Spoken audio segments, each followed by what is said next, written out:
ఇతర దేశాల్లో కూడా మాకు. పవర్ స్టార్ పవన్ కళ్యాణ్ హీరోగా నటించిన movie Harihara Veeramallu world wide గా దుమ్ము రేపుతోంది. ఉమ్మడి ఆదిలాబాద్ జిల్లా వ్యాప్తంగా విడుదలైన అన్ని సినిమా థియేటర్ల వద్ద పవన్ కళ్యాణ్ అభిమానులు సందడి నెలకొంది. చాలా రోజుల తర్వాత పవన్ మూవీ రావడంతో ఫ్యాన్స్ ఆనందం వ్యక్తం చేస్తున్నారు. వీరమల్లు మూవీ అన్ని రికార్డులను తిరగరాస్తుందని ఫ్యాన్స్ ధీమా వ్యక్తం చేస్తున్నారు. Harihara Veeramallu cinema special show అభిమానుల కేరింతలు విజిల్స్ తో హోరెత్తించారు. మన ప్రపంచవ్యాప్తంగా హరిహర వీరమల్లు రిలీజ్ కావడం జరిగింది. ఇది మన హిందుత్వానికి మనకు 100% మన హిందువుల మనలను చూడాలి. ఇది ఒకప్పుడు చరిత్ర కాబట్టి అప్పుడు మన ఔరంగాబాద్ వాళ్ళది ఆ ఛత్రపతి ఆ రోజులలో చరిత్ర ఇది. ఇప్పుడున్న పిల్లలకు పెద్దలకు ఇదంతా అసలు మర్చిపోవడం జరిగింది.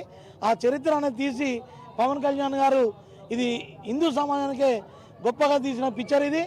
ఇది మనం ఇండియా లెవెల్లో గర్వపడాలి, భారతదేశం గర్వపడాలి. మూవీ వచ్చేసి చాలా బాగుంది. మెయిన్గా ఏంటి అంటే మన సనాతన ధర్మం గురించి చెప్పారు పవన్ కళ్యాణ్. నార్మల్గా ఏంటి మన ఫస్ట్ నుండి కూడా తను జనంలో ఒక్కళ్ళలా కాకుండా జనం కోసమే తను అని చేస్తున్నాడు కదా, అది ఎక్సలెంట్గా చూపించాడు. తను డిప్యూటీ సీఎంగా అయితే ఎలా ఆంధ్రాకి చేస్తున్నాడో ఎక్సలెంట్గా ఇక్కడ కూడా మూవీలో కూడా ఎలా అయితే ప్రజల కోసం ఏం చేయాలి, నాయకుడు అంటే ఎలా ఉండాలి అనేది కూడా చూపించాడు. మెయిన్గా హిస్టరీ బేస్లో ఉంది మూవీ కూడా. అంటే మన ఏమంటారు ప్రాచీన కాలంలో ఎలాంటి యుద్ధాలు జరిగాయి, ఎవరెవరికి జరిగాయి, కొంచెం హిస్టరీ బేస్లో కూడా ఉంది. అసలు పవన్ కళ్యాణ్ కోసం రావడం, అసలు పవన్ కళ్యాణ్ కోసమే వచ్చిన నేను 4 గంటలకైనా 7 గంటలకైనా 10 గంటలకైనా వచ్చేది పవన్ కళ్యాణ్ కోసమే.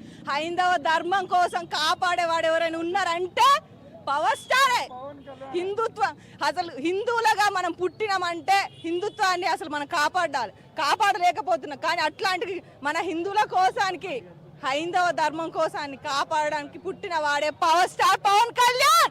జై జనసేన. నేను ఒక వీర మహిళని. జై జై జై జనసేన.